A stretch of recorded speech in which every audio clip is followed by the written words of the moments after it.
just such an incredible career, and you have a remarkable story to tell. So I think we'll sort of start at the beginning, because that's always a good place to start. As was already mentioned, you contracted, is it working? Yes. You contracted polio at the age of 3 when you were in hospital. Maybe you could talk a little bit about what it was like and how your family coped with what was then, a huge disability within your family. So could you just walk us through what happened and how you coped with it? Thank you so much, Sue.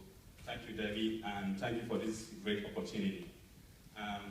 It's a privilege to be amongst you all today, and I think it's something that has been ordained that this is going to happen.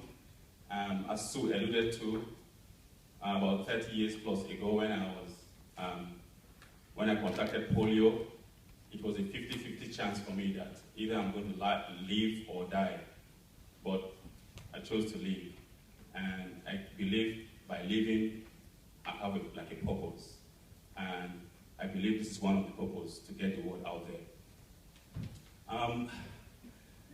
As Debbie alluded to earlier, I contracted polio when I was just 3 years old. And as you all hear, some of you have kids, brothers, sisters. At 3 years old, that is when the kid is trying to be he or herself, I have a 5-month-old son, I have a 5-year-old daughter too. So when they were at that stage, I could picture my mind when I was like them, how it was.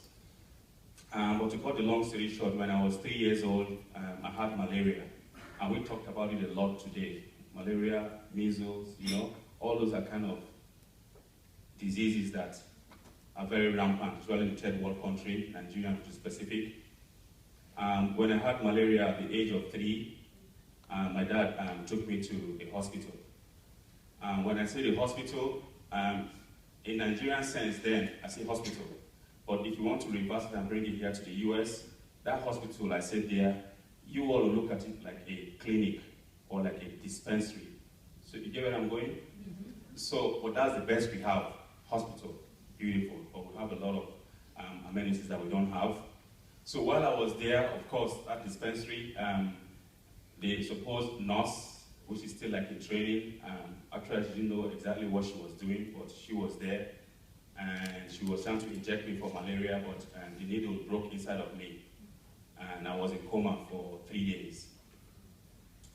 Luckily, how God will have it, there was somebody that came from out of town, and I was taken, that has a car, and then I was taken to a teaching hospital where I was operated upon, and when I came out of the operation bed, just like a little kid, I was trying to stand up, hey, what's happening, When I tried to stand up, I noticed I couldn't use both my legs, But later on, the doctor explained that I contracted polio for the insanitary condition in the hospital.